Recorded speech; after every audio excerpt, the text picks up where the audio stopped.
दोस्तों आजकल लोग इतने व्यस्त होते जा रहे हैं कि उनके पास खुद के लिए समय नहीं है, ना ही अपनों के लिए समय है। इसी तरह से एक पिता अपने बेटे की शादी महज 30 मिनट के मुलाकात में तय कर देता है, लेकिन बाद में वो बहुत पछताता है। पछताने के अलावा उसके पास और कुछ नहीं बचा था। नमस्कार दोस्तों, मैं हूँ राज और आप देख रहे हैं क्राइम दुनिया की। आज की घटना है महाराष्ट्र के कोल्हापुर की। वहीं का रहने वाला लड़का जिसका नाम होता है आकाश रावत। उम्र होती है 25 साल। वो 12वीं पास करके जॉब की तलाश कर रहा होता है, लेकिन उसे एक बहुत ही बुरी आदत थी। वो थी अंग्रेजी फिल्म देखने की। वो हद से ज्यादा अंग्रेजी फिल्म देखा करता था। जब इस बात की खबर उसके पिता को लगती है तो उसके पिता भी बहुत परेशान थे, चिंतित थे, और इसके वजह से वो अपने बेटे की शादी तय कर देते हैं। उनके गांव के बगल में ही एक गांव है, वहीं की रहने वाली एक लड़की सुधा नाम से इसकी शादी तय कर देते हैं। जब आकाश की शादी तय हो जाती है, फिर भी आकाश अपनी आदतों से बाज नहीं आता है। वो दिन दिन भर अंग्रेजी फिल्म देखा करता था। उसकी जो नजरिया थी औरतों को, लड़कियों को देखने की, बिल्कुल अलग था। अब आकाश की शादी तय होते ही वो सुधा से बातें करने लगता है। करीब इसी तरह से 1 महीने का वक्त बीत जाता है और 1 महीने बाद जो आकाश है वो अपने ससुराल जाता है। वहां जाने के बाद वो जब दरवाजे पर पहुंचता है, जब अंदर जाता है तो देखता है उसकी सासू माँ नहा रही होती है। और उसके बाद से वो और आगे बढ़ता है, तब उसकी साली होती है। वहां पे पहुंचने के बाद वो कहता है कि सुधा को बुलाओ। अब वो अपने साली को हाथ में कुछ लेकर आया होता है, गिफ्ट वो देता है और उससे छूने की कोशिश करता है, लेकिन वो चली जाती है और जाके सुधा को भेजती है। अब सुधा जैसे इसके पास आती है तो ये उसके साथ जाता है और वो कमरे में लेके चली जाती है। बैठते हैं, सभी बातें करते हैं। ये सुधा के लिए भी गिफ्ट लेकर आया होता है और वो गिफ्ट होता है गजरा, जो कि बालों में लगाया जाता है। वो उसे देता है और कहता है कि क्या मैं लगा दूं। सुधा जो कहती है कि ठीक है लगाओ।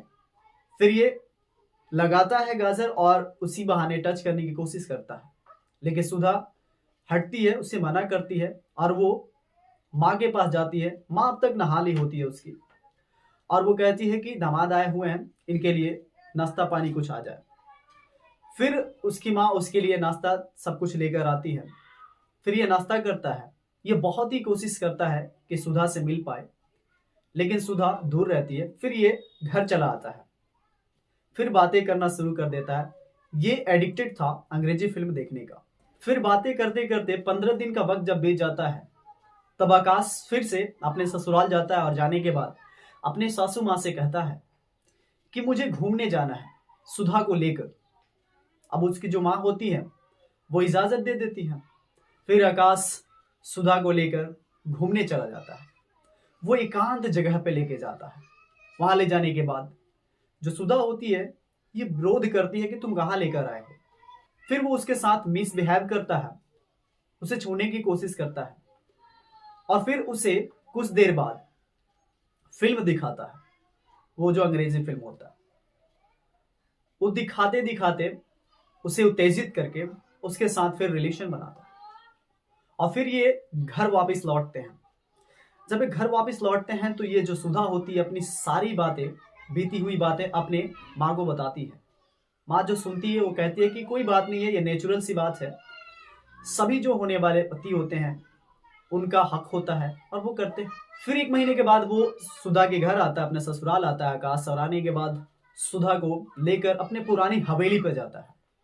वहां ले जाने के बाद उसे बेडरूम, किचन्स, जो आंगन होता है, सब कुछ दिखाता है। और फिर से वो उसे फिल्म दिखाता है। वो फिल्म दिखाकर उसके साथ फिर से रिलेशन बनाता है और फिर शाम को लाके घर पे छोड़ देता है। अभी शादी ही तय हुई थी, शादी हुई नहीं थी, लेकिन ये लोग एक दूसरे के रिलेशनशिप में थे। लेकिन एक दिन का वाकया होता है कि जब आकाश अपने ससुराल आता है तो उस दिन सुधा घर पे नहीं होती है। वो कहीं रिश्तेदार में चली गई होती है शादी में। और ये जब आता है तो सुधा को ढूंढता है तो उसकी सासू माँ घर पे होती है। वो कहती है कि सुधा घर पे नहीं है, वो गई है रिश्तेदारी में। फिर इसके बाद से ये जो लड़का होता है आकाश, ये अपने सासू माँ को ही टच करने लगता है। छूने की कोशिश करता है। उसकी सासू माँ काफी गुस्सा होती है, समझाती भी है, लेकिन बाद में ये एक वीडियो दिखाता है अपने सासू माँ को। वो वीडियो देखकर वो रोने लगती है। दरअसल इस वीडियो में उनकी जो बेटी थी वो और ये आकाश दोनों होते हैं। अब ये लड़का ब्लैकमेल करता है अपने सासू को भी और उसके साथ भी रिलेशन बनाता है। अब एक दिन की ये वारदात होती है। अब आकाश हर रोज इसी तरह से ब्लैकमेल करता और अपने सासू माँ के साथ रिलेशन बनाता। लेकिन इसी तरह से जब एक महीना बीतता है तो एक महीने बाद अचानक से सुधा और आकाश दोनों गायब हो जाते हैं।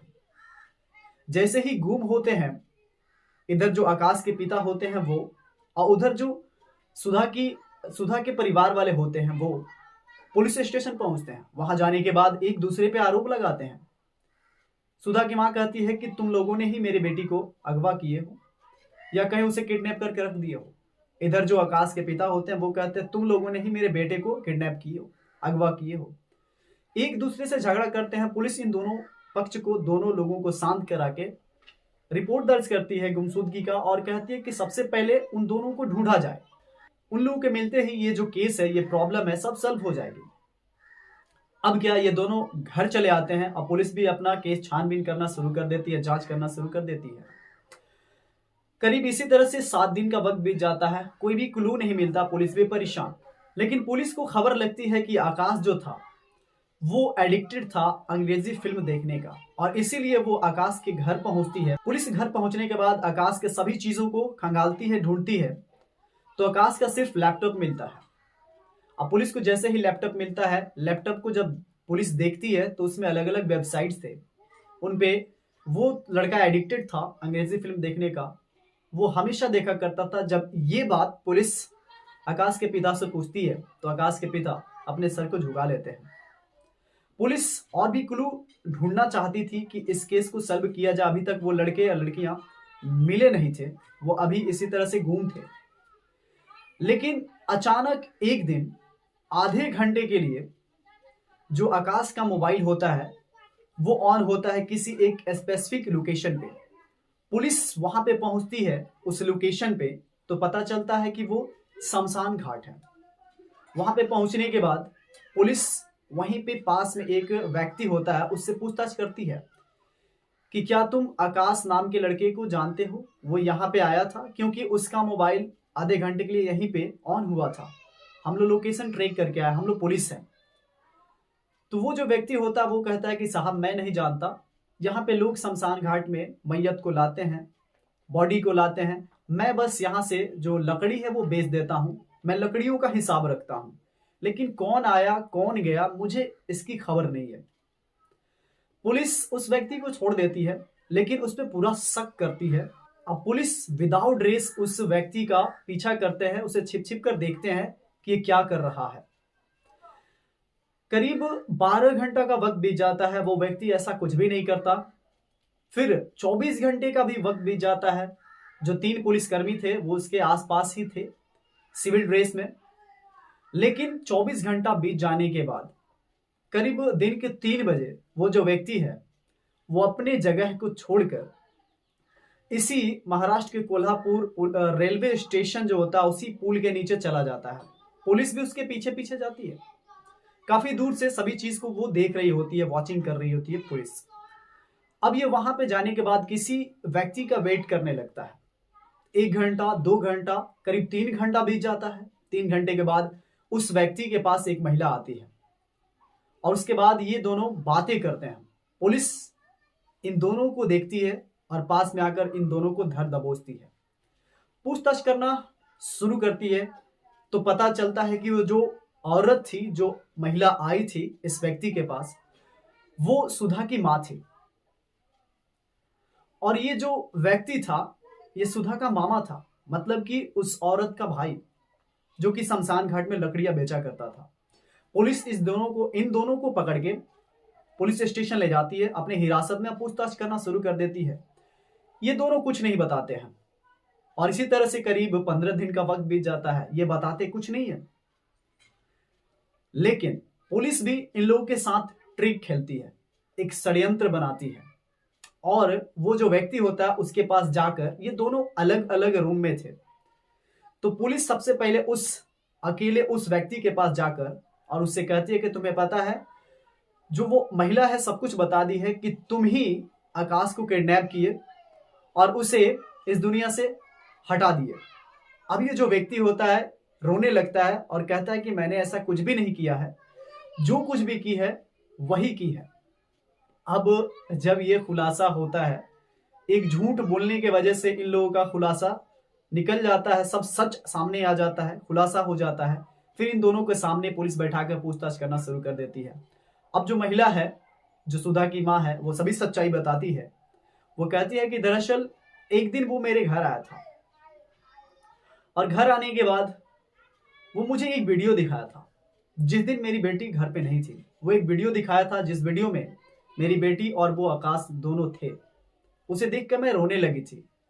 बाद में ये जो आकाश लड़का है, ये ब्लैकमेल करके मेरे साथ रिलेशन बनाता था और एक दिन नहीं, हर रोज ऐसे करने लगा था, जिसके वजह से मैं तंग आकर इसको मैं एक दूसरे जगह पे लेके गई। वो घर पे लेके गई और वहां जाने के बाद मैं इसे अंदर बुलाई और दरवाजा बंद कर दी और ये काफी खुश था। लेकिन मेरा भाई भी वहां पे अंदर छिपके था। जो वो व्यक्ति था जो लकड़ी बेचा करता था शमशान घाट में, वो इसका भाई था। वो उस रूम में होता है और उसको पीटने लगते हैं ये दोनों मिलकर। लेकिन जो आकाश था वो हट्टा कट्ठा था, उस व्यक्ति पे भारी पड़ जाता है, उससे मारने लगता है। तभी ये जो महिला होती है सुधा की माँ, ये पास में पड़े रॉड उठाती है और उस आकाश को दे मारती है और आकाश वहीं पे ऑन द स्पॉट दुनिया को छोड़ के चला जाता है। जब ये सच्चाई सभी चीज बताती है तो पुलिस भी दंग हो जाती है। इन दोनों को गिरफ्तार करके पुलिस जेल में डाल देती है। अब इनकी जो जिंदगी है वो जेल में ही कटेगी। तो दोस्तों, मैं आपसे पूछना चाहूंगा कि यहाँ पे इस महिला को और उस व्यक्ति को पुलिस जेल में डाल देती है। ये जो महिला थी आकाश को इस तरह से दुनिया से हटा दी, क्या वो सही की या गलत की? और क्या उस लड़के के साथ ऐसा होना चाहिए था या नहीं होना चाहिए था? ये कमेंट बॉक्स में आप जरूर बताएं। दोस्तों, इस घटना को सुनाने का उद्देश्य आपको अवेयर करना है, जागरूक करना है। आप जहां भी रहें हंसते रहें, मुस्कुराते रहें। मिलते हैं नेक्स्ट वीडियो में एक नए कहानी के साथ। तब तक के लिए जय हिंद, जय भारत।